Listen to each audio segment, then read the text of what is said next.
right. Man, give a round of applause for Adam and Brent. So this is cool. It's cool to actually be here at their event because, like he said, 2 years ago, almost to this day, we were all sitting at our first, well, my first, I know it was Adam's, he was a pro at it by this time, but our first event together, and we were sitting in a room, and we were like, we can do this.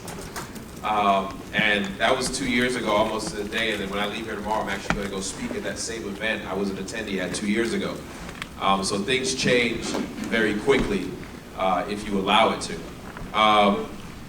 Did Brent give you guys a story that we know each other before real estate? He didn't tell you that, did he? Briefly, right? So Brent and I used to work in the experiential marketing world and travel across the country with some of the biggest brands in the country. And we met there. He was working for Jack Links at the time. I was doing a stint with the Air National Guard at the time. And I decided when my time was up, hey, look, I'm gonna go. I went back home, we kept in touch. I was doing the regular life thing. And he seen me online, he's like, you're flipping houses? I was like, yeah, flipping houses. Keep it very casual.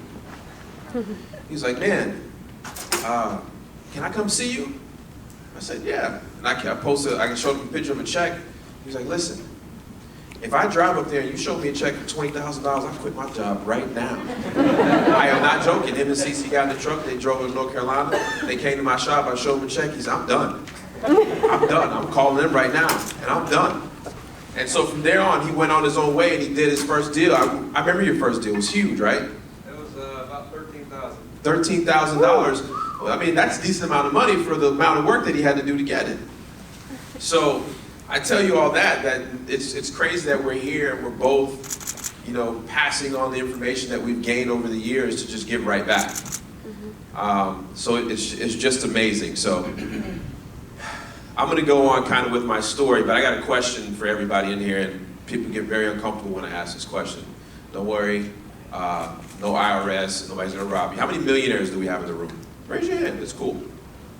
Okay, cool, that's all I wanted to see. Well, let me tell you my story.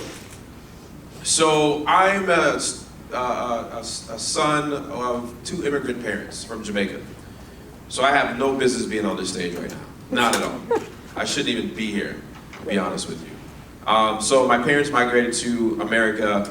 My dad was going to college, and my mom was a nurse, or nurse's aide. And so, here I am, I pop out, I'm doing well. I moved to North Carolina. My dad worked for the Pepsi Corporation in '93. When I graduated high school, I went to the military at 17 years old. Did the whole thing, I loved it, loved every bit of it. There goes Master Sergeant right there. Boom. So, at that point, I was a terrible student. I won't lie. When I was in high school, I barely had a 2.0. So in the state of North Carolina, and probably all across the United States now, you have to have a 2.0 in order to play sports. And every year before the report cards came out, I would get kicked off the team because I didn't maintain a 2.0 to continue the entire year for playing that sport. And I just thought, I wasn't born with it. I'm just one of the kids that didn't born with the test-taking skills and the attention and all that stuff. And come to find out, in my junior year, I knew something was different about me. I didn't know what it was, but then I was diagnosed with dyslexia. So it was hard for me to read, hard for me to compute numbers, things to see backwards. I did it yesterday, going to the hotel room. I don't know where Dave is. I put my key in the door, and I'm trying to figure out why this is at work. I'm getting to walk downstairs, but I flipped the whole numbers down. I'm on the other side of the hotel. So I still deal with it today, but I've overcame that. And I had, because I was weak in that manner of not being able to read, what might take you a day to read a book would take me probably 3 weeks, just because of how long and just the confusing of all the words going back and forth. I just couldn't do it. So it wasn't my strong point. I was a terrible student. Actually, I don't know how I graduated. I have no idea. But I did. But my only option at that point was, I got to go to the military. Because I wasn't going to college. I don't know if you got Jamaican parents, but you ain't staying at home either. So I had to go somewhere. So I went to United States Air Force, and I enjoyed every bit of it. But I wasn't satisfied. Did some cool things. Blew some stuff up. Went to some different countries. But at the end of the day, I wasn't satisfied. I had this burning desire in me that I was just more. And I wanted to do more than just do the 25 years and retire. So at that point, I left the Air Force at 21 years old, active duty, and I got my real estate license. I said, you know what, I'm gonna go into real estate, be a realtor, sell all the big houses, make a lot of money, get a boat, get a wife. I'm just gonna travel the world. Needless to say, none of that happened, and actually what happened was 2008. I got nothing. I started out my first year doing regular brokerage. I was buying and helping people buy and sell their houses. I hated it, driving buyers around for 5 weekends and they tell me they're not ready anymore. Oh my God, the worst. So luckily when I went to go get my real estate license, I ended up doing the brokerage class back to back. And at that point now, I was like, you know, I'm just gonna open up my own brokerage. So I opened up a property management and investment company, and I landed one big guy that was 95% of my business. It was like a $13 million portfolio, and I managed all his properties. And 2008, 2009 happened, and all that, he sold everything, and there goes my business. So I started to pack up and I moved to LA. And I get into marketing and I start doing some things, and that's when Brent and I met. And I got out of the marketing world when I realized there was a problem I wanted to solve. I always had this entrepreneur burning side of me, and I was like, you know what, there's a problem with our industry, and I'm gonna go out and fix it. I'm gonna create an app, and I'm gonna make a billionaire. I'm gonna make the next Uber of this. Guess what? That didn't happen either. We ran out of money, I crashed and burned, and here I am, almost 31 years old, barely know how to read, and I gotta move back home with my mom because you can't pay your rent with your credit card because eventually it runs out. So I was totally upside down. We ran out of money with our app. I didn't have anything together, and I got a knock on the door. I remember it was Thanksgiving, the whole family's home. I thought it would be easier to tell Mom, hey, I'm coming home. Kind of made it convenient because you probably spend a night anyways when you're at Thanksgiving. I just stayed a little bit longer, about a year longer. So at that point, I'm back at home, and I have no idea what I'm gonna do at this point. And it's kind of crazy to go back, to leave home at 17 and come back at almost 31 years old and try to figure out your life. Well, like I said, my parents are immigrants, so guess what? I am now 17 again. Where are you going? What are you doing? It's dinner time. It's dinner time. I said come eat. So, you know, living back at home, I was 17 all over again, but I had to humble myself. I had nothing.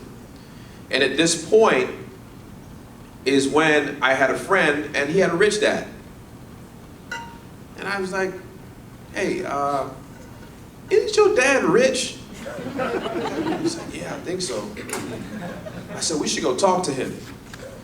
So we go to his house, and he's got this beautiful house. I was like, yeah, he's rich. When we pulled out, I was like, yeah, he's rich. And we get to the house, and he's in the basement of his house, beautiful basement, not like a basement like I got, but like a beautiful basement with an office and everything in it. And he's there, and he starts to talk about his, you know, real estate, and he has this, matter of fact, we come to talk, and he has a whole freaking PowerPoint presentation. I've never seen this before. But he's got a whole PowerPoint presentation, he's got 2 computer screens, and he's like, here, come sit here, sit here, son. Keep in mind, he's a Green Beret, retired, so he's like very just disciplined type of person. He's like, sit down, and he sits down and he shows us this long presentation. Once again, my attention span doesn't work. I'm listening to probably every other 5th word. One word he said is, hey, I started by wholesaling real estate. That's one of the words I caught. So when I left his house, I went home and I started looking it up. Started seeing guys like Sean Terry and all these other guys on YouTube and podcasts. And so for about 3 weeks, I just locked myself in my room upstairs, back home. I mean, I couldn't do anything else, couldn't go out. Mom wouldn't let me, street lights come on, I had to come home. I was 17 all over again. Had to sneak out to go get a drink. Just weird, 31 years old, going out your window, 2nd floor, that thing's crazy. I almost slipped one time, that's why I got a bad back now. So it's just crazy that I lock myself in the room, and for 3 weeks, I just study and study and study whatever I can, gobble up everything about wholesaling real estate. I had no idea. You know, when I've heard that term before, I thought it was a scam, back when I was a realtor, just like realtors allowed to say it now. So, you know, I locked myself in my room, and I remember the day, it was September 11, 2016. I go pick up my friend. Now keep in mind, I had to get my car back. The car I liked, the one, remember when everything went down and moved back home, I had to get my car back. So I ended up buying this 2004 Volkswagen Jetta, silver, for about $800. That was all I had. but the damn car had a bad starter. You guys ever had a bad starter in your car? Raise your hand. Okay, so I'm not alone, right? So if you ever had a bad starter, what do you got to do to start it? You got to hit it. You got to hit it. You got to knock on it with something. So here I am in my mom's house. I pop the hood, and I have a hammer under my driver's seat. And this hammer is to hammer the starter to get it going. So everywhere I'm going, I'm trying to avoid the ever cutting off the car, but keep in mind I don't have money for gas, so it's a fine line of being embarrassed or running out of gas or knocking on the starter. So I go pick my friend up anyways. I picked my friend up and I said, all right, we're gonna go do this thing called driving for dollars. You look right, I look left. Now keep in mind, this was only 3 years ago. And we didn't have the technology that we have now, like Deal Machine and all these other apps. So you gotta have Apple Maps open, Redfin open, and you're just screenshotting stuff that you're pinpointing to go home later to enter into Excel and look up on the county records. And this was only 3 years ago. So we did that for an entire afternoon. And then I go back home, and then before we go back home, I said, let's go to an old neighborhood I lived in. I went to Salem Woods, it was an old neighborhood I lived in. And I pulled into the main street of the neighborhood, and about 5 houses on the right, there's a house with tall grass. It's got tall grass, bushes, all the signs that everybody podcast ever tells you, this is it. That house is what they're talking about in the podcast. So what do? I look up the county records when I get home, find out that it's owned by a lady named something Ayers. I forget what it was. At this point, I don't even know what Ayers mean. So I look up what heirs mean, thank God for Google, and I figure out that somebody had passed away and left somebody in their property. So digging, find out that I got to go to the probate office to find who actually inherited this property. Well, luckily in North Carolina, you can just walk in there and ask for the file and they'll give it to you. They gave it to me, I flipped to the first page, and boom, Amy Honeycutt Mitchell is the executor of this estate.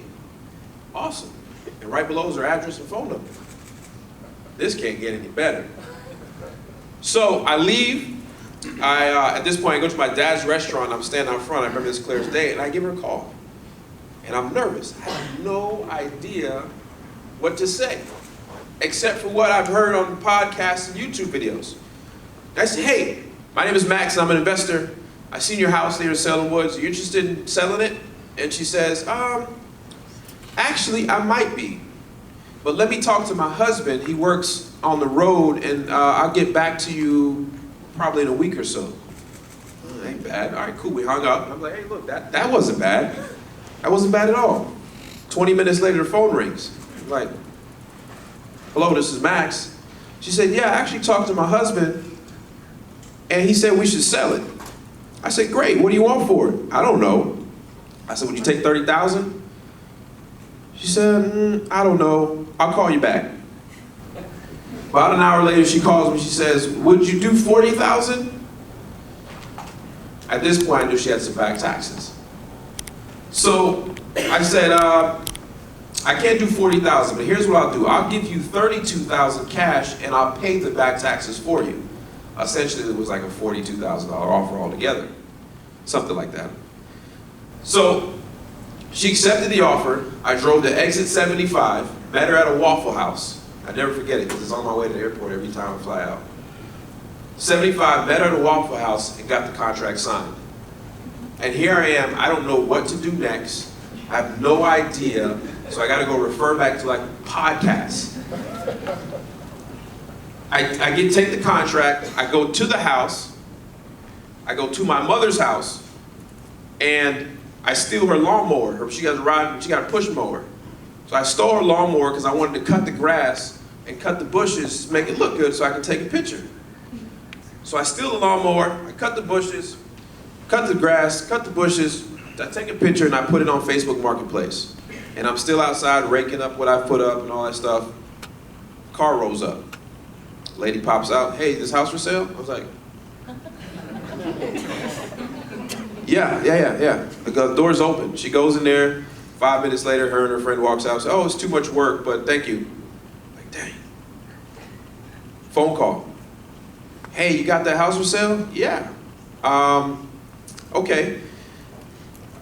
my husband's out of town, he works at the furniture market, but can he come by and see it tomorrow? I said, sure, doors unlocked back, there you go. Couldn't even afford a key box or whatever you call it now. So the next day the guy calls me, hey look, I just checked out the house, I like it, hey, can me and my wife come back Sunday? I said, sure, why not? They come back Sunday, they call me and say, hey look, I'll give you 56 for it, or 54 for it, something like that, I don't remember what it was, but I ended up selling it for $54,000. Whatever it was, I made $14,000 in a matter of weeks. And I said, I'm back, baby, I'm back. But I didn't tell my mom, right? Because she was maybe like pay some bills and stuff. I wasn't ready to do that. So I stayed in that house for almost a year and I built up about $880,000 worth of assignment fees. And at that point is when I moved out and finally got my own place. My mom noticed I had money now. All right, here goes rent for the last year, here you go. But no, it's been a great ride, and here I am, September 28th has been my 3-year anniversary. I have 14 employees. We're moving to a new office that we're building out now, 7,000 square feet, and we're just growing tremendously. We have a multi-million-dollar wholesaling business. We do flips, we do buy and holds. I'm buying some apartments by the end of this year, 32 units. And it's just been a change of life for me very quickly, all in a short amount of time.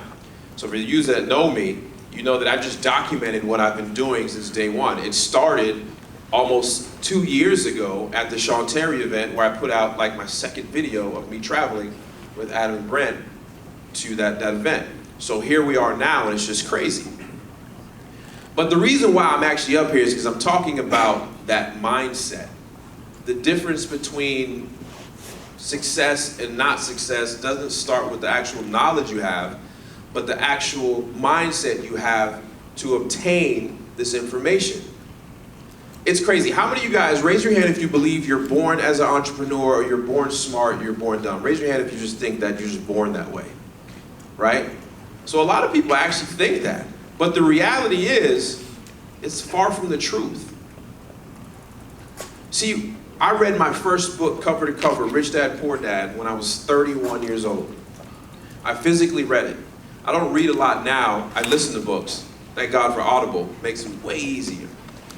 So, reading that book, Rich Dad, Poor Dad, literally changed my entire life. Now, was the book that great? No. But it challenged everything that I thought I knew from my previous life.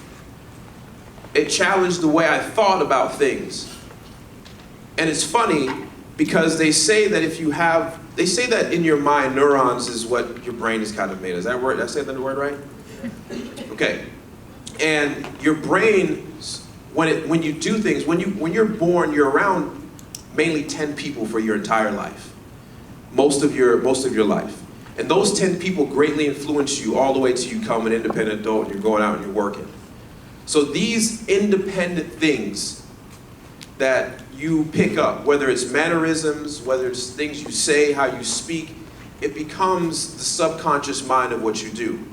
So these two neurons talk, and if you repeatedly do something over and over, it connects, right? So these neurons are talking and shooting at each other, but if you do something over and over again, it starts to build basically like a high-speed network between these two neurons, and you subconsciously start doing it without even knowing. How many of you have left work, got in your car, listening to music, doing whatever you do, you haven't thought about any right turn, left turn, and next thing you know, you're in the driveway. You didn't even think about how to get home. Your brain is just already doing it for you. And that's what I'm talking about. So you pick up these type of habits all your life. Some of them are good, but a lot of them are bad. And that's why 1% of the world controls like 98% of the wealth. Because a lot of the things that we're taught and subconsciously pick up are wrong. And we don't know and understand to challenge those things. So what happens is you create the communication between the two neurons. Me and you in our brain, we're communicating. But we do it so often, you just plug in the Ethernet cord, and now it just doesn't have to shoot anymore, it's just there. But what happens is the only way to get rid of that connection between that one and that one is you need to have an opposing challenge connection over here that's opposite of that. It sounds weird, but that's what, when I read that book, that's what opened up my mind. is that I need to start being conscious and challenge everything that I know and just question it. Just question it. I even question, this is going to sound funny, am I really supposed to wear this shoe on that foot and that on that one? How do I know my entire life that I've been told a lie?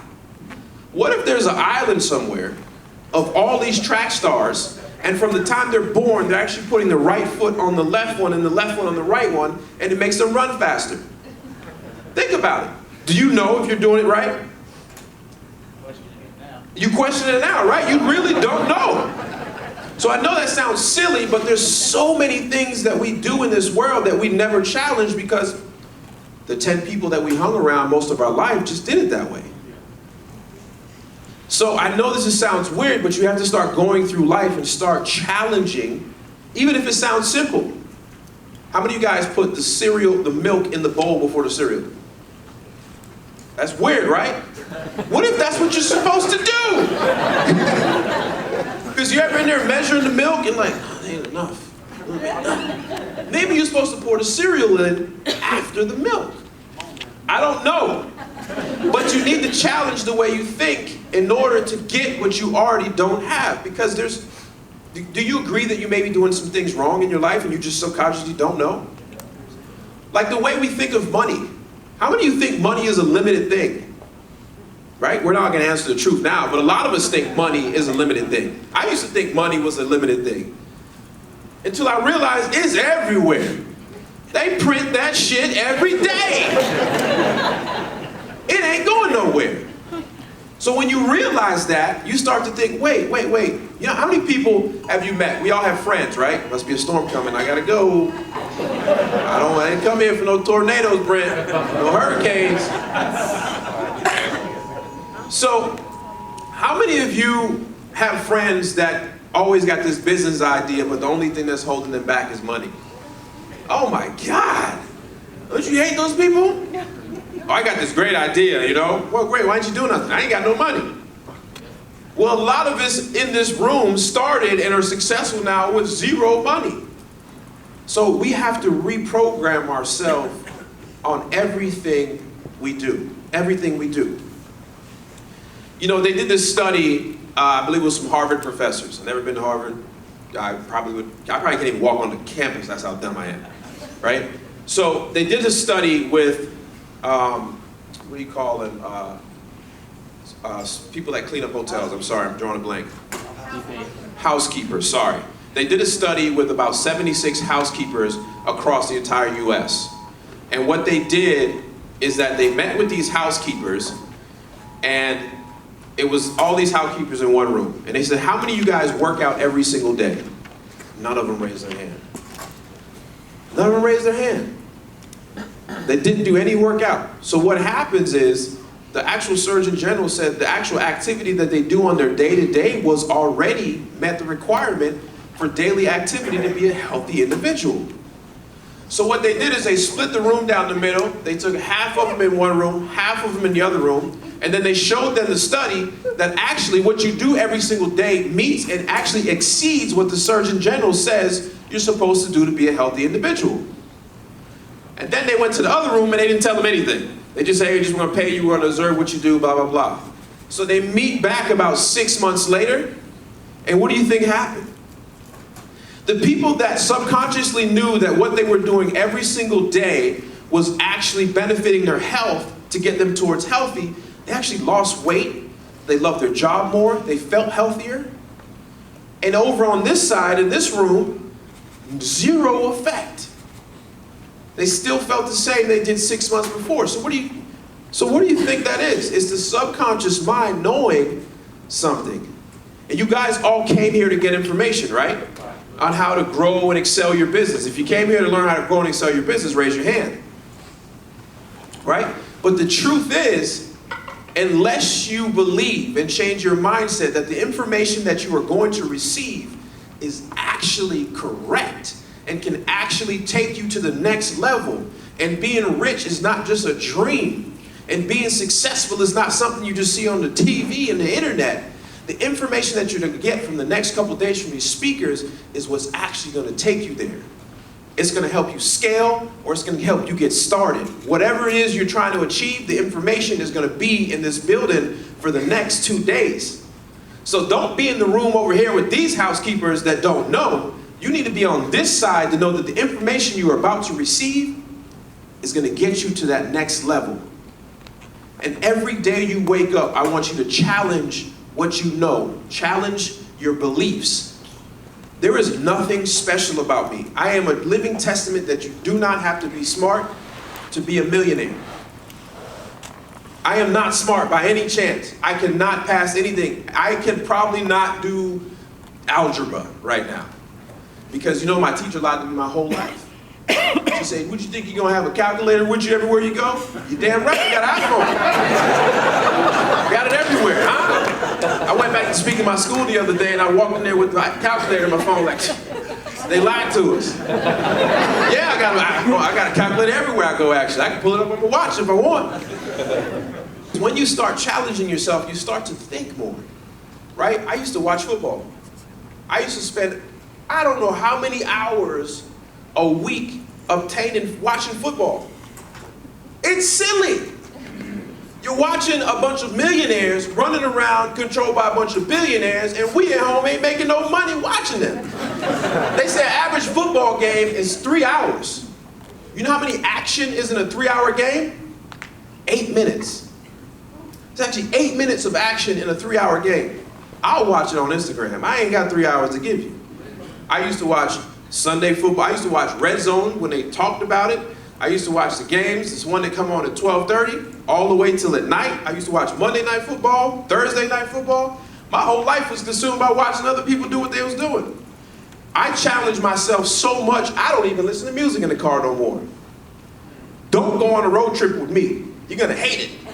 Because we gonna listen to the tires on the road and you just gonna think. I love thinking. I love challenging everything I'm doing. So I want you to adopt that and just challenge. And your friends are gonna look at you weird. They gotta have no idea. Like how many people you got friends that live for Friday? They just like, "Oh, it's Friday. Well, I'm gonna meet you. Where you going tonight?" I'm at home by 7:30, sleep by 10:30. I ain't got time for it. And it's the normal. We've just grown up like that. 21, I'm going to drink. Yeah, I'm at the club every weekend.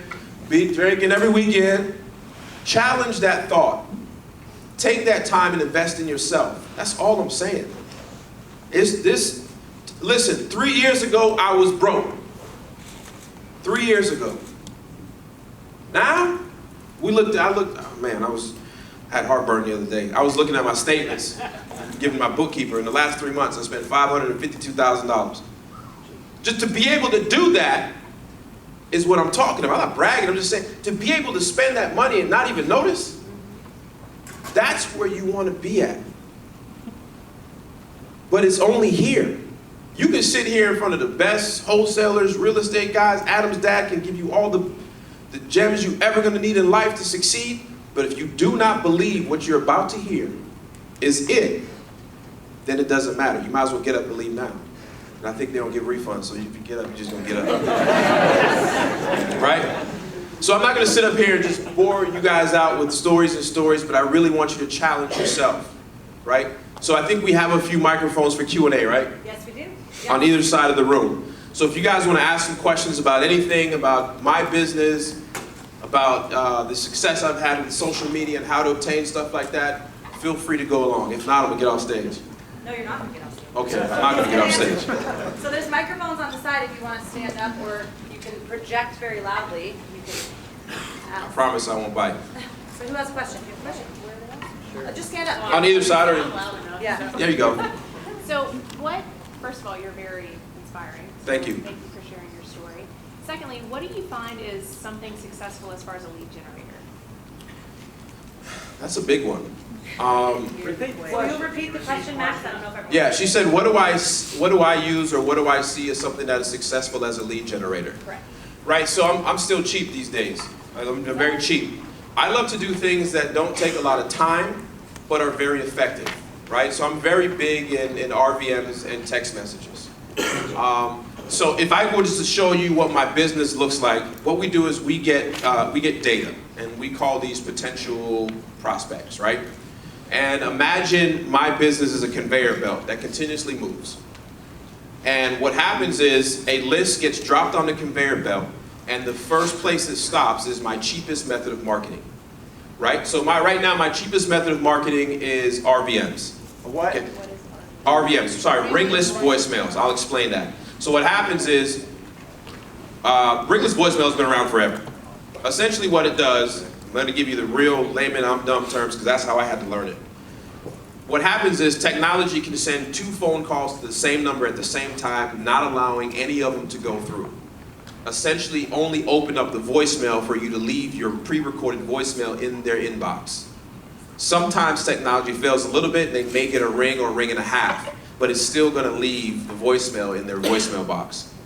And what we do this is we send 5, 6, 7,000 of these a day, and it leads back to a voicemail, right? And it sounds very non-salesy, very non-marketing. It sounds like I just called you. What's your name? Vincent, right? So I'm not going to say his name because I'm sending it to 5,000 people, but I'm going to say, hey, this is Max. You know what, I'm not even sure if I got the right number. I was driving in a neighborhood and I think you may have a house for sale. And if you do, hey, just give me a call back. And look, if I got the wrong number, I apologize. And if you can call me or just text me. Thanks for your time.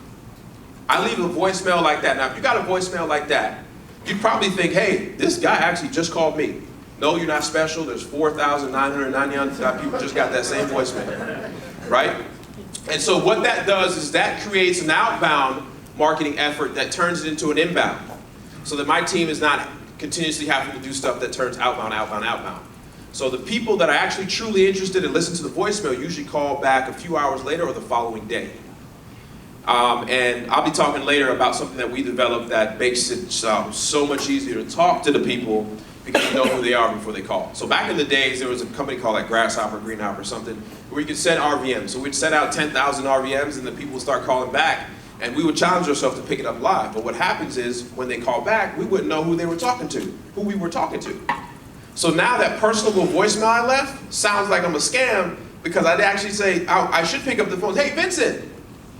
But I'm like, hey, this is Max. Hey, yeah, you called me about my property. What property, sir? I'm actually not in front of my computer. Can you tell me?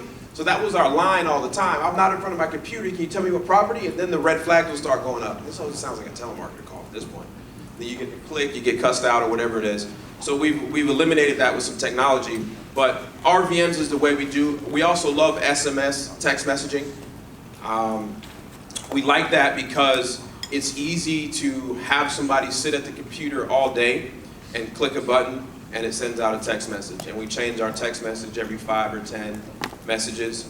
And it's templated where we have probably 10 pre-text messages, and it goes out, and you start having conversations with people because that's what people like to text. So how I explain to my acquisition people is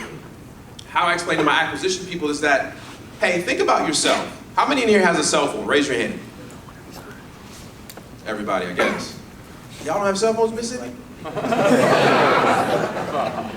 Okay, so what happens is, for me, if you were to leave me a voice, I haven't listened to a voicemail in probably 5 years. Anybody else like that? They don't listen to no voicemail.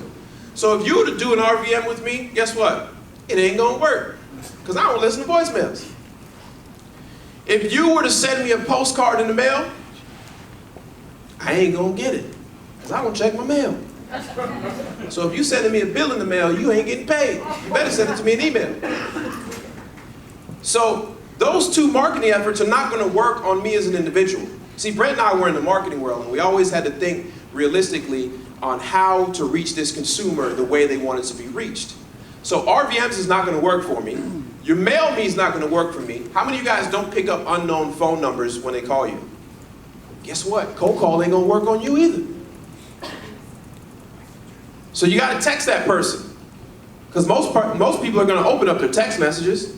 Now, how many people in here answer every single phone call that comes to their phone? Raise your hand. There's a few people in here. Guy that works for me, he hates to miss a phone call. So cold calling would work on you. How many of you guys love running to the mailbox around 5 o'clock to check your mail? Raise your hand. You see what I'm saying? You're going to get CC on a postcard. Unless it's a prom box. You See- don't give me a list of prom box. So what I'm saying is you always have to have different methods of marketing to reach that person. And you have to say, which profile would you fit? Vincent, how would I get you? Probably text. Probably text. See what I'm saying? How would I get you? Call. I'll call. What about you? Text. Text. What about you, sir? Texting. Right? So now you have to start thinking, wait, these are my actual prospects out there in the land of real estate. And if all I did was send postcards, how many of you don't check the mail? Don't look at junk mail. How many of you don't look at junk mail? All right, so all of those guys, wipe them off your board. You're never going to get a deal from them if that's all you do. So that's why we have a conveyor belt method on our business where we start with the cheapest method in market, which is RVM, text messaging, cold calling, and then finally we put everybody in a mailing drip. So here's what it looks like. You got RVMs. We do 3 rounds of RVMs. Each time we hear from a person, we wipe them off the list. It's called rehashing. So if I send my first set of RVMs, let's just say I send 1,000. And let's just say 200 people call me back or say F you or say whatever, those 200 come off. So the next round of RVMs is only 800. And now 100 people did something. So the next round, 700. So now nobody responded on that 700. So the 700 list now goes to text messaging. First round of text messaging, 300 people reply. Now my list is only 400. And then the second round, 100 people reply. Now we only have 300, whatever, you get where I'm going. We get all the way to the end to where nobody responds and the list is now, that started as 1,000 is now only 200. Now I'm only postcarding 200 people for 6 weeks. So I don't spend all the money because postcards are the most expensive way to reach a person. But I've exhausted every option and realized that their method of communication is at the end and it's postcards. Or it might not even be postcards. You may just never get a hold of the person. But that's how we have our business. Our business rocks way over 60% when it comes to every dollar that we bring in the company, 60% stays. Because we worked out the kinks to have our marketing to where we're not spending just, oh, everybody gets a postcard, everybody gets this. We run it through a conveyor belt type system. I know that was like a 10-minute answer to probably like a 2-minute thing, but I just love real estate, so sorry. Thank you. Who's next? Next question? Oh, he's right here in front of me. Eric, hold on. You gotta mic this one so we can get it on video. Pass it off to somebody else. So when you first started out, when it comes to expanding, what was your biggest hurdle when it comes to expanding your business? You know, one of my first hires was Alexis. She still works for me. All of my VMs that I've hired, except for one, all still work for me. So one thing I would say is I did not like doing the admin work.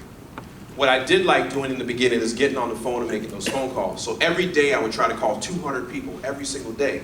But in order to do that, I had to build the list, get the list skip traded, and do that every night. So I wasn't buying lists, I was doing it at the courthouse or online through records and then converting it to Excel and then turning it to skip tracing. And then, so what happens is I was like, this is too much. I actually like to go to bed at 10:30. I'm not a late person. So what happens is I hired a VA to work while I'm sleeping. So Alexis, she still does that to today. She manages all of our lists, she codes it, she does all that stuff, and she knows, everybody knows our conveyor belt system. So that was a thing I hated doing. I fired myself from that position. The next thing I hated doing was actually answering any inbound calls from marketing that we put out. So I was very heavy in bandit signs in the beginning. It's one of the cheaper methods. I could control it. It was something physical I could touch. I used to put out 100 banner signs every single week. So what happens is, I hated answering those phone calls because guess what I was doing? I was actually on appointments to houses. So I couldn't answer everything. And then I started qualifying people from the voicemail they left. Don't do that, that's bad. Right? So you want to answer any inbound call that you get from your outbound marketing live. So I hired Leica. Leica is my lead manager. She answers every single phone call that comes into the company. So now I created this system to where it's somebody's pulling my data, somebody's answering my phone calls, and I'm only dealing with the people who they truly already talked to that's been answered the phone call in the first ring. And now I'm just going on appointments, and the only thing I'm doing is a pre-call appointment. I'm doing a call prior to the appointment to make sure everything is still set, and I'm going to see you in an hour. So pick what you hate, or you're not the best at, and train somebody else to do it for you.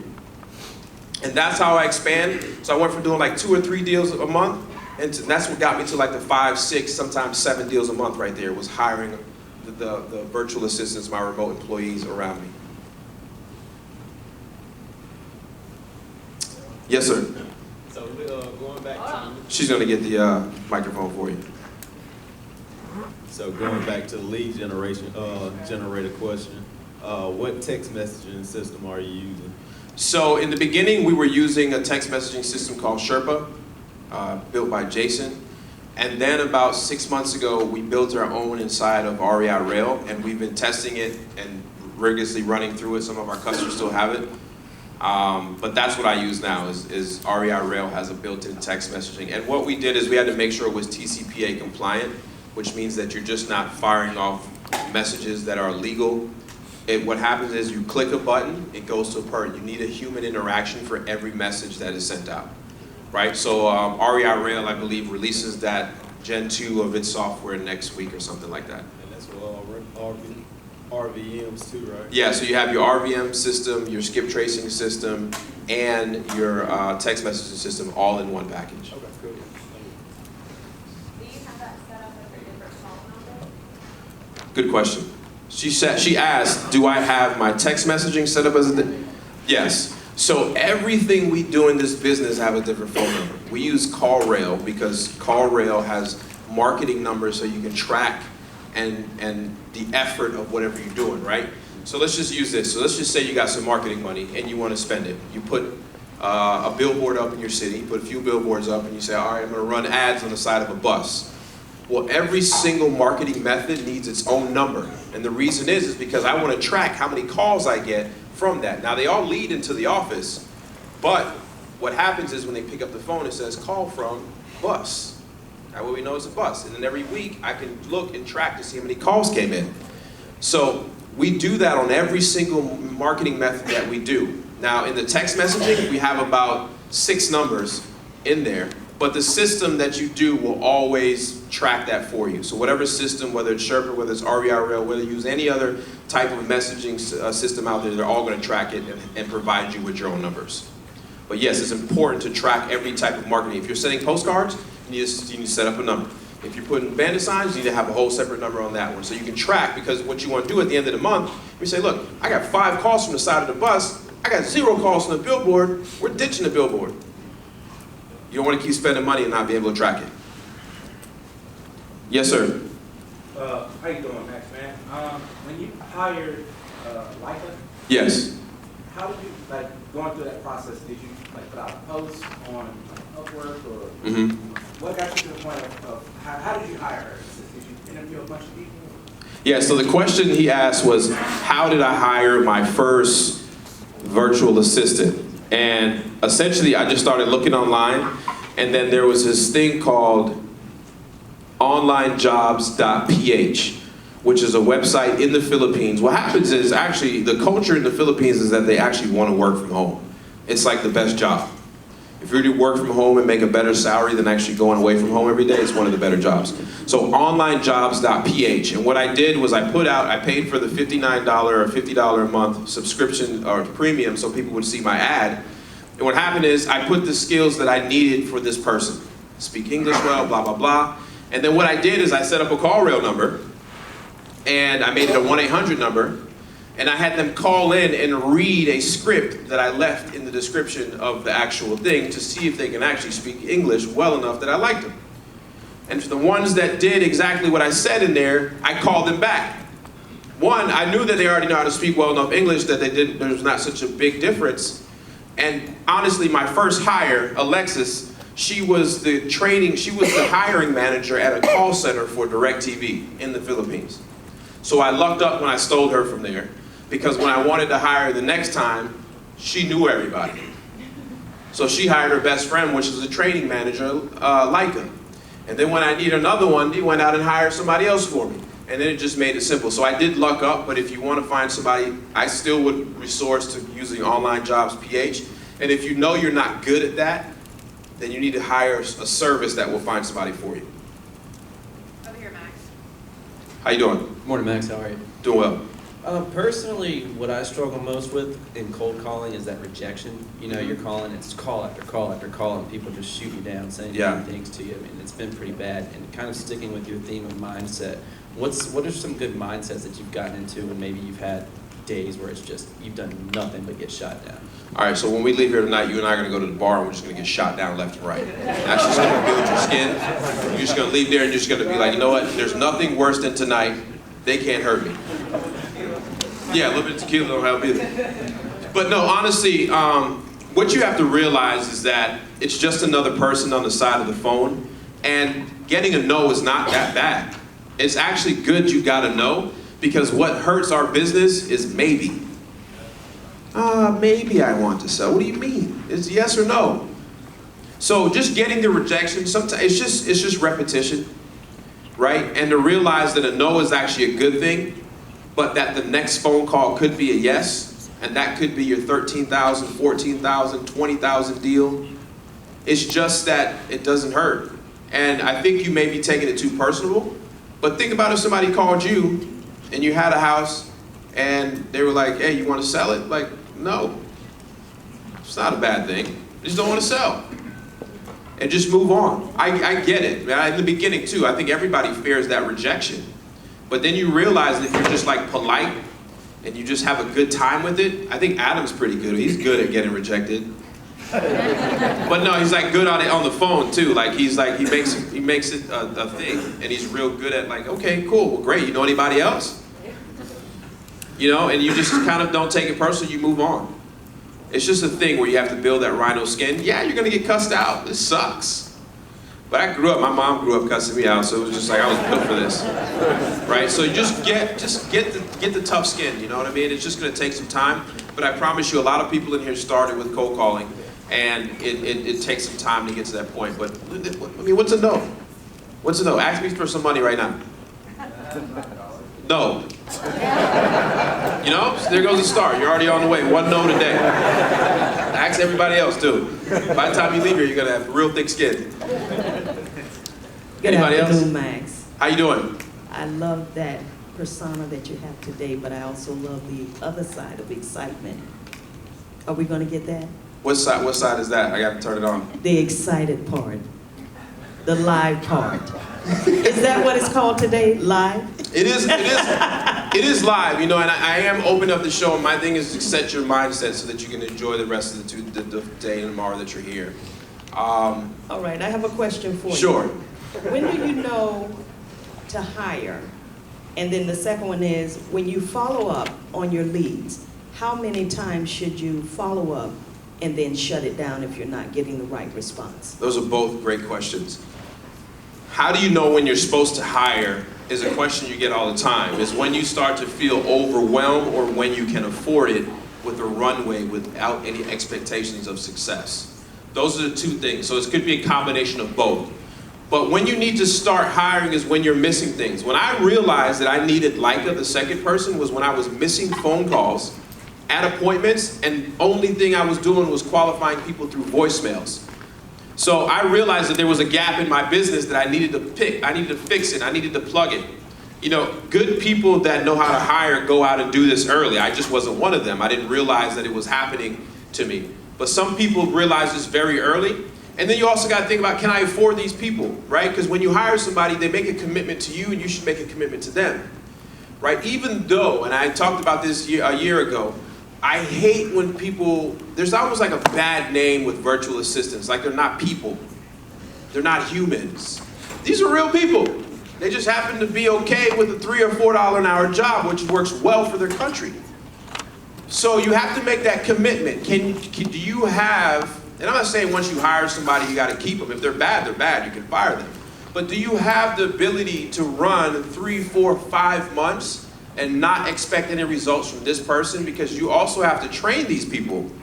So there's a real runway, and I feel very obligated. With my 14 employees, I know that I have a responsibility to wake up every morning to make sure, as a matter of fact, today's payroll, make sure that everybody gets paid, because not only do my employees count on me, their families count on me, and whatever else they got to do. So there's a web of people that I'm responsible for. So always look, I know I'm going off on a tangent, but always make sure that you respect that a virtual assistant is just a remote employee and just somebody else that lives 8,500 miles away from here. They're just people just like you and I. So the answer is hire when you feel like you're about to lose some parts of your business, or hire when you know you're not good at something, but it needs to be plugged, that hole needs to be plugged. And then also when you have the money to afford it to go keep going. And then the second thing about follow-up is we love follow-up. And we follow up all the way until that person says, remove us from your list and do not call me anymore. It's just a game we play. Because I've seen it too many times in the beginning of my business where I didn't do that, and you go back and check like your old Podio and you start to put things in Zillow, like holy crap, that house sold. And that lady just told me that she just wasn't interested at the moment, and I didn't follow up. And I've seen that repeatedly over and over again. So you want to follow up all the way until they say, remove me from your list, do not call me no more. They just like give you a big FU, and sometimes FU means call back 2 weeks, it just depends. So you got to really decipher how they said it. Hey, what's up, Max? Right. How you doing? Pretty good. It took me about a year to get my first deal, and then since I got it, people were saying, watch the snowball effect happen. And it's been happening. But the biggest issue I've been having so far is trying to figure out how to zone in on the marketing channels. Because for the most part, like, I've got to deal off everything, but I can't do everything because I feel it's spread too thin. And it takes too much time out the day to either sit there and cold call or drive for dollars. So it's like trying to manage it all. Yeah. Any advice on trying to manage? Because like I say, all of my deals have come from different marketing streams, and all of my deals came from surrounding cities. I just closed my first 2 deals in my city this beginning of this month. So it's just trying to figure out that balance of how to pick what works for me. What has brought you the most success? So far, I don't know, like so far, I mean, driving for dollars, I found hidden gems. Like I just closed like the biggest deal I've had this month, and that was from driving for dollars. Okay, what else has been your big, so name 2 things that's been success. That and probably like the text blast. Text messaging. So 2 things that's worked for you well in your business that's brought you great ROI is driving for dollars and texting. So it's as entrepreneurs, we have that shiny syndrome where we want to chase every single marketing thing. Every time somebody drops a new product, you're going over there and your credit card just overloaded with monthly drafts. Stop it. Pick 2 things that work for you well, reverse engineer and get great at them. Right? There's a lot of people in this world that solve one problem and they are so wealthy. Pick 1 or 2, get great at it, and then master something and move on to the next one, right? Because what happens is you start chasing everything and you get nothing. So you need to be good at a few things, master them, then move on. Right? Does that help? Yeah. Cool. Is that it? Hold on, you still got time. Good morning, Max. Good morning, everyone. Good My morning. name is Shamar Smith from Richmond, Virginia. Oh, Graduated. Shamar, I can't see you, but I recognize your voice. Yep, I've seen you a few times. Yes. So graduated last year, started my W-2, went to your event in March, and have been doing deals ever since. My goal is to leave my W-2 next year using the BRRRR method. I actually have 5 properties in Petersburg right now that I'm looking for funding for, so any private lenders in the room, I would definitely like to connect with you before the weekend is over. Yes, yes. But what I wanted to ask you about was dealing with seller objections. I have a deal right now that I've never done anything like it before. So there's a bunch of equity in the house, about $170,000, but it's about to go into foreclosure and they still owe $70,000 on this deal. So what I wanted to do with them is basically get the house under contract, have somebody else buy it, and then owner finance it back to these people because they still want to live in their house. But what they think this is too good to be true and they want to file for bankruptcy instead. Have you ever dealt with seller objections regarding bankruptcy, and how should I deal with this deal? Yeah, one thing we really try to avoid is any lease back to any tenant that had problem paying their actual mortgage to begin with. And then it becomes a sticky situation. I've never done a deal like that. I've actually avoided those deals on purpose because I don't want to save somebody from a foreclosure and then leave them in the house for them to make payments back to me or whoever assumes it. It's just a messy situation.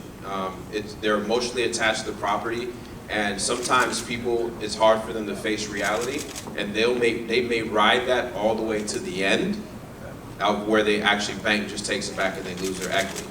But what you have to do is be helpful, because you're there to solve a problem, but you also have to be stern that it needs to be beneficial for both parties, okay?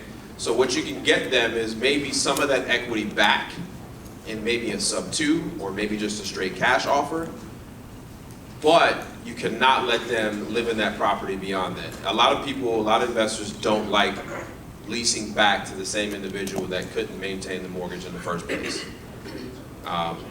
It's just too much risk involved in that. So solve their problem, but you also need to be beneficial to both people. They can, on this deal, they can walk away with cash and start over. Solving the problem is you don't have to go to foreclosure. You don't have to go to bankruptcy. So in a year or two, you can go back and buy another home. But sometimes it's hard for people to face reality when it comes to that they're losing a property. So don't promise them that they can do a lease back, because people don't even like it. It's hard to find an investor that's willing to do a lease back. But you can give them cash and they can go about their way. And you can solve their problem with bankruptcy. Thank you so much. You're welcome. We have one here with the microphone. Yeah, I failed to say earlier, I'm Sharon Rock from Covington, Louisiana, about an hour and a half or so from here. My other question from earlier, whenever you were talking about lists, how do you go about, for example, I have a partner in another state, and he has been asking me to see if, like, in Louisiana, I'm not sure about laws and stuff, so that's what we're kind of running into, about obtaining lists from like title companies and things like that to be able to skip trace when it comes to probates or divorces or things like that. So what do you find or hear is one of the best ways to obtain lists of people that you can look into helping? So here's how I would approach it. Now, specifically speaking about Louisiana, I'm not 100% sure, but you have somebody from, where is that, 505 buyers right there? 504 home buyers. He can help you out specifically just to Louisiana. Sharon, I wrote your name down. We'll get together later. Thank you. Perfect. So didn't somebody say there's two masterminds, there's two events going on in here and out here? I think Adam said that. But the point that I'm making is, what you want to do is identify problems that you want to solve, right? And then understand how this problem is exhausted, right? So I understand tax foreclosures and deed foreclosures very well in the state of North Carolina. And I mastered that, and I know the process according to the state statute, what they must follow, how it must go. And my job is to insert myself in that early as possible. So what that kind of means is, right, if you want to be the best breast cancer doctor in the world, right, the best breast cancer doctor in the world is going to have the best method of identifying cancer early as possible. It will improve his success rates if he can identify the problem as early as possible. So you have to look at yourself as a specialist when it comes to real estate investing, especially you're a doctor when it comes to real estate. And you have a specialty in whatever it is you're trying to figure out. And put yourself early as possible in the situation, in the problem, that if they don't want to sell it now, they might want to sell it at this point, or at this point, or at this point. But you want to identify it early as possible so you can help that person with their situation, and then go all the way to the end. But obtaining lists is it depends what you want to do. So if you say, hey, I love tax delinquent, somebody right there can show you how to get that in the state of Louisiana. I hope that makes sense though. But don't go after everything, just go after something that you really want to master. You're welcome. Brother Max. What's going on, Master Sergeant? Hey, what's happening? You know we've been rocking since WELIVE, the first one. Yes, sir. So you remember when I had no deals? No deals. Now I got a good amount of deals. So with that, I have a 6-figure war chest, and I have no idea what to do with it. That's a great problem to have. It is though. I mean, I've been buying up rentals. I feel like Mr. Adams' dad, Mr. Johnson, is going to be able to help you speak on that. Okay. Now, here's the truth. I'm a new millionaire too, so I'm not going to go speak on things that I really don't, fully understand. But his story is actually, I'm out of time actually. His story is actually. Yours starts over because you're supposed to cover REI rail, and you hadn't covered it yet. Oh, that's fine. We're good with that. But his story is interesting. Are you still active now, or you left? I'm still active. So he's an active duty Air Force Master Sergeant that came to our conference. He was on the path of retirement. You were in Korea, but you knew that you needed to get a head start on life, and you didn't want to just leave Korea and come right back into the civilian world. So he got into real estate. And at this point right now, you've since about a year now, how many deals have you done? About 15. 15 deals, and he's saved up over 6 figures, and still active duty. Still active. But retirement's looking a lot better. January. So give him a round of applause. Yeah. I'll answer your question after. Come find me on break, because I got to wrap this up. I'm running into somebody else's time, right? No? It's your time to cover REI Rail. Is it? If you'd like some more time to cover REI Rail, yes, sir. I can or I can't. It depends. You guys want to talk about RVMs a little bit? Yes. Okay. Do I have a slide or no? You have your one slide. Okay, never mind. That's all right. So it'd be a lot better if I did have the slides. I'm late. She knows that. I did have some slides, but I'm only going to take a few minutes. So the processes of RVM is what, and I spoke on this earlier. Back in the day, when I say back in the day, like 2 years ago, 2 years ago we used to send a lot of RVMs. It was like our secret weapon when it came to reaching so many people at once, right? Because I was the one that came out and said, look, cold calling, I love cold calling. Like, because I did, it was cheap, right? I didn't have to spend any money, like mail. Everybody was talking mail. So RVMs, what we have developed is an RVM process to where you get your list and you record your voicemail and you send out how many voicemails you want to send out. And what happens in the past now, that in the past when they call back, you didn't know who they are. So with our software, milliseconds before the phone rings, the property associated with the person that you've uploaded pops up in front of your screen. And we've invented this technology called Deep Trace. If you have it activated on the software, it goes and searches the entire internet for everything about this person, and it puts it in front of you. So you know what college they went to. You know where they actively work now. You know everything about them, so you can have an intelligent conversation with that person and maybe bring up that if they went to Clemson, you may start talking about the Tigers. Or if you see that they work at Pepsi-Cola like my dad did, you may bring up that you like Pepsi, or that you're cracking open a Pepsi, right?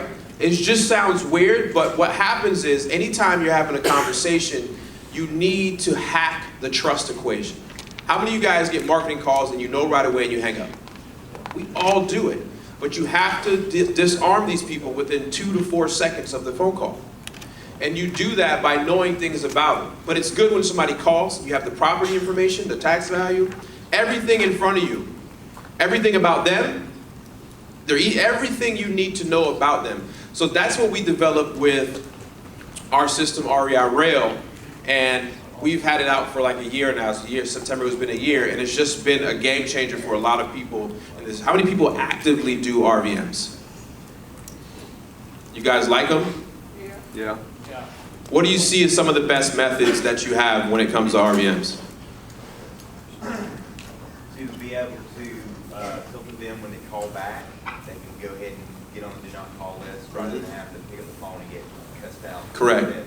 So what happens is he says the feature he likes is that he leaves his voicemail, and if people just don't want to be bothered, they can use some type of press one or something like that that removes them from your active list. That way you just avoid talking to people that are going to give you the rejections. Where's my rejection guy? This is going to be great for you because you don't even have to talk to them, because now there are some people that are adamant that will go through the entire system just to cuss you out, right? They'll do everything they need to go get to and be like, oh my God. So, but you're gonna have to deal with those people. Who else does RVMs? What do you like best about your RVMs? Same thing. I mean, I was like a one-man band, so I mean, being able to dump like 2,000 of these voicemails a day and get 5 leads back. Yep. In a very minimum amount of time. Yep. And the cost is very effective. Like $11 a week. So anybody that has a full-time job that wants to get in this business, they say, hey, look, I'm lacking time. I understand. Look, there's people that are school teachers, people that are truck drivers, everything else, that want to do this business but have a limited amount of time. Doing RVMs, like he says, allows him to wake up in the morning, schedule his drops at a certain time, 2,000 go out. When he gets off of work, he listens to the 5 voicemails, and he keeps trucking. He keeps going. He now has qualified people that are actually interested in what he said in the voicemail. So that eliminates you having all this staff and all these people and stuff like that, correct? So that's another one of the benefits. Who else is RVMing that has something different? Where we at? Yes, sir. What about you? I just like the fact that it's cost effective, like you said. But what we do with our RVMs is if anybody calls us back, we send them an automatic text because it's possible to answer all of it. So if they leave a voice, we don't call them back unless they leave a voicemail, they respond to our text, or or they call more than once. So Got it. we send out tons of RVMs in New Orleans. It's 504 home buyers, just to let y'all know. But yeah, so I just like the fact that we could automate it. We have a virtual assistant who goes through all of our voicemails, lets us know what's leads, what's not, and the fact that, you know, we'll send that automatic text, hey, look, this is Troy. I'm sorry, I can't answer the phone right now. What was that property you was calling about? Yeah, so what he loves about it is great. He actually filters upon filters. So what happens is when they call back and leave a voicemail, they don't pick it up. They automatically send them a text message, like, you know, that who's got the iPhone where you can hit, hey, I'm in a meeting, I'll call you back. It's very similar to that. And it says, hey, look, this is Troy, sorry I can't answer the phone, what property are we talking about? And then when they respond, they jump through 2 hoops to be able to sell you their property. You know they're interested, right? So he eliminates, and he has a virtual assistant that listens to the voicemail, so even the ones that do cuss you out, you never hear it. Right. Yeah. So that's a good way to utilize RVMs. I love them. I love the crap out of RVMs. It's something that, as a one-man show or as a big operation, and it's very cheap to be able to do. Do you have to have the phone numbers to put in the system? Yeah. Yeah, so you have your own tracking numbers, or our system, what our system does is it creates a tracking number for a campaign. So let's just say you have the Louisiana, New Orleans tax delinquent list. You upload that list, and that campaign gets its own tracking number. Get what I'm saying? So now everybody that calls back into that, you now see your entire call log, who called, it pops up in front of you, all types of stuff. If I had slides, it'd be sexy, but I can't show you slides. Maxwell, there's certain states that are, is RVM friendly? You know, I've been hearing a lot about that. Let's just say this business, and this is my opinion, and my opinion only. There's a risk versus reward on a lot of things you do, right? And, you know, you can risk failing, or you can get a $10,000 fine, right? Might happen once or twice a year, but if the odds are in your favor, you know, sometimes it's worth paying a $10,000 fine. Make $2 million, pay $10,000. Uncle Sam's takes $300-400 grand anyways. You might as well add it up. So the point that I'm making, yeah, I've heard that. I don't specifically know. I haven't talked to my attorney about it. We've been more worried about the TCPA compliance with text messaging. But yeah, I'm sure there are some states where the attorney generals are trying to crack down on it because a lot of people are doing insurance fraud and all. I mean, I get calls every day sometimes about you got something. I'm like, no, I don't. But yeah, so there is probably some states that are less friendly with them. But as long as you leave a voicemail that sounds like you're genuine, yeah, don't leave, hey, this is such and such home buyers. We're in your neighborhood looking to buy houses. That's gonna be spam. If it's more like, hey, my name is Max, I'm in your neighborhood, I see that you have a house, blah, blah, blah, blah, blah. That doesn't sound like I need to report you to the Attorney General. Just a little different. Have a blessed day. Yeah, have a blessed day. Yes, sir. Do you guys actively scrub, I know it's kind of a touchy situation, but do you actually scrub against the DNC or not? The only reason I ask is I just got out of a lawsuit that I did get sued. I won, but it's not fun, like you said, and I didn't then because I know my competition doesn't. So if I scrub and they don't, then I'm missing out on deals. So this is I'm not giving you any advice at all. This is just I'm gonna tell you, ask what I do. And what I do is I scrub against the litigators list. Yeah. These are known people that receive calls, and all they do is they make a living by suing people that call them or text them illegally. That's who got me. So what would have saved you is scrubbing it against the litigators list. Oh, I do now. Yeah. So what we do, and not my advice, is typically we don't do the DNC list. A lot of people, it's almost like, you know, only. Who here has registered for the Do Not Call list? Right, everybody over 50, raise their hand. I'm just joking. But the point I'm making is not many people, you know, and then a lot of people don't even know how to enforce it or go step up the ladder and make that official complaint. So we don't really worry about it too much. We've had people, you know, but we smooth it over. Yeah. There's people, you can talk it out. Buy them, give them a gift card, I don't know, something. Yes, sir. Where do you get the litigators from? You can just search it. What it is, it's a software that you upload your list, and it's going to take out the litigator ones. It's all over. I think we may even have one on REIRL. I don't know, but you know, so that shows you how a little bit I don't handle the list building stuff. Yes, sir. Would you recommend doing RVMs in a small market? They work the best there. They work the best there because what happens is if you live in Atlanta, you're getting RVMs every other phone call, right? But if you're in Hattiesburg, Mississippi, nobody is calling you there for insurance products or, you know, trying to do, you're just not on the target for that. So the smaller towns, it actually works better than it works in the large metropolitan areas. Because we're all like, you know, you're in Charlotte, Atlanta, New York, you're always hit with these 917 numbers, 704 and all this stuff, you know. So yeah, they'll work better actually in the smaller markets. Like RVMs don't work that well in Atlanta. But you go to Augusta, great. So that's what we found out. So is REL real, like a version of Call Real? I think it's built on that platform with the same idea, but way different. Yeah. CallRail just gives you tracking numbers. Yeah. Max, do you virtually wholesale then as well? You know, honestly, no. And what happens is because I built a brand, I get people that email me or my staff every day saying, hey, I've got a deal.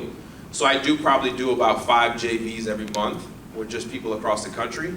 But it's not necessarily something where I do it. I was gonna go into another market, but what I decided to do was build this 7,000 square foot WeWork facility for all wholesalers in North Carolina to come to. So I haven't really been focusing on reaching out and going to other places.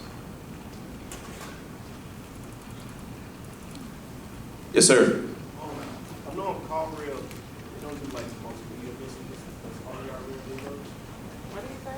He says on CallRail, yeah, CallRail is not made. He said on CallRail they don't do text messaging, right? That's not what they're built for. Yeah, REIRail's text messaging platform does. Yeah. Yeah, but not pictures and video. Yes, sir. I use RVM once before and didn't have, I think that's at least 1,500 numbers and only got like 300 of them to drop and only one responded. How much did it cost you? That's expensive. But $200 a lead is not bad either. Oh yeah, $200 a lead? That's cheap. I mean, my average deal size is $13,000. So 200 bucks ain't much, right? You have to look at it from a business perspective like that. And if it takes me 10 prospects, so if it takes me $2,000 to make $13,000, still a good. You know, if I told somebody those numbers in any business, like, how much money you need? Right? So when you start to scale, now I'm not saying this is not a beginner's thing, but if you spent 200 bucks to get one actual lead, and you only, say you're a terrible closer and you close 1 out of 10, so you're at $2,000, but your average deal size is $13,000, that means you profited 11 grand. Right? That's kind of how we scale when we look at business numbers, and then we just pour money to it. But you got to do more. So what I was getting at is you got to do it. You got to do it better, and you got to probably leave a better voicemail. And if you only had 300 numbers dropped, then you probably only had 300 cell phones and a lot of landlines, right? I would not give them a cell phone. Like right now, Yeah. Do they tell you what cell phone or not? He's saying yeah, and you're saying no. I don't want to skip the lead. Just go to REI Skip. I own it. You'll be fine. Yeah, it's not always accurate. Well, here's what we did. So I don't know who's here to talk about skip tracing, but skip tracing is something that I've been doing in this industry. All right, so background, I used to be a bounty hunter. Right, a lot of people know that. So I used to find people that didn't want to be found. So all these TLOs and IDIs have been working with these companies for years, right? So the point is we use that technology, and we actually bought into a company earlier this year where we bought the data itself. So a lot of people just middleman, broker, bullcrap data, right? So if you go to REI Skip, totally different set of data. We know what we're doing. It's just how I grew so fast. You got to be able to talk to the right people, right? That's important. Yes, sir. What are your metrics on your ROI? Like, what's your percentage on your text messages? And if you send out 1,000, how many calls? Yeah, I would lie if I told you that number. Like, what's my conversion rate for text? I mean, yeah. Like, I know what it is on my mail, and I know what it is on different aspects of what I do, but on your RVMs and I get those reports about quarterly. Yeah. So I have a COO that runs the day-to-day operation on everything. Like I'm in the office sometimes, but I moved away from those. Like, you know how I moved away from compiling data and answering phones? I moved away from that aspect of the business too. So I know if it works or not, and I know that we're doing great. Like I know that text messaging works well. It's a new thing, right? Like until it just gets wore out. But what I also found out this year, that mail is doing pretty well because everybody's avoiding it, right? Everybody's now doing something else. So you just got to test. And we put about, I think we have about a $10,000 or $12,000 monthly R&D budget, right? Because it's important. When you start to scale, you need to have a budget to be able to test things that are working. Like I blew 15 grand on billboards. I still got a sore spot on that. Didn't get one phone call. I even had to buy a vanity number for like 8 grand. You know the easy number? 6,000, you know what I mean? Something like that? You look cool. Yeah, I did look cool. Yeah. Didn't help. Yes, sir.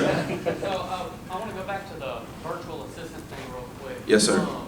You said, and you're not the first person that told me, we're looking to hire our first virtual assistant. Yes, sir. And everybody recommends the Philippines.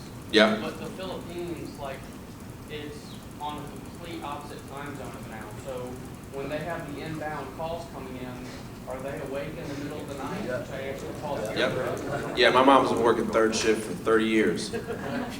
And it's the same concept. So but remember, you're paying them almost double what they get paid at a regular corporate job.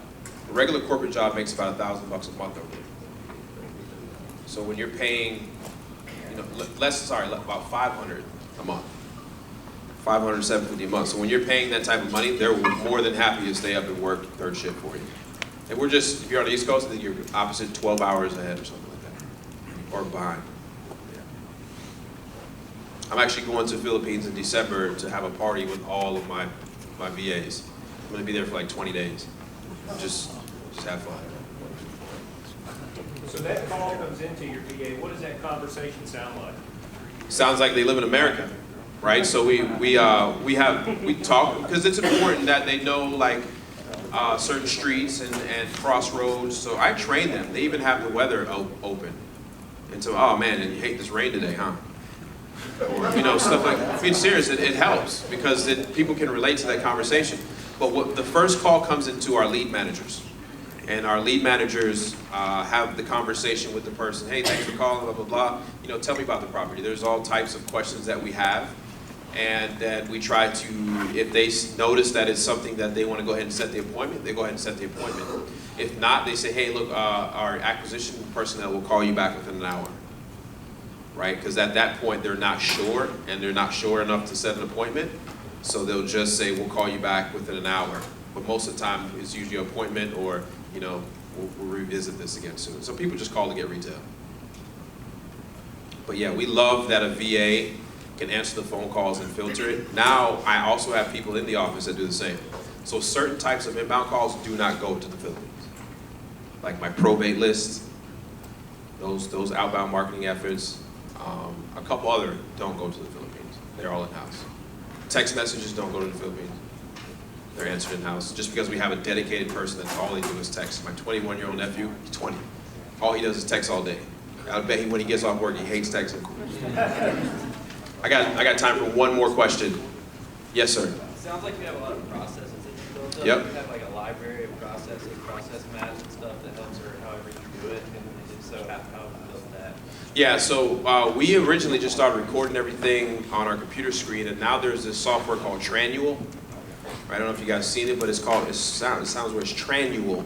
And basically, it's an onboarding for anybody you hire. So they have different categories where you can record videos for that specific job type. And they will give them everything. You can update it, give quizzes, see the completion rate that they've done on the feature, but it allows you to say, hey, okay, I'm hired a new acquisition manager. Here goes your username and password to Tranual. This tells you from A to Z what you're supposed to do every single day. It's got screen recordings of every single process you're supposed to do. Watch this for the next week, 2 weeks. And anytime they have questions, they can reference back to that material. So that's part when you start to scale. And even now, you want to start documenting your stuff because what happens is you want to start eliminating yourself from the business, right? And if you start eliminating yourself from the business, somebody needs to know. It can't be all up in your head, right? Cool, so this is my time. I really appreciate you guys. I'm gonna be sticking around here all day. Please give a round for Adam and for putting this on again. And I gotta ask this question before I leave. How many millionaires are in the room now? So maybe I didn't get myself all the way across. But the information that you're about to receive, you need to believe that it's going to make you who you want to be.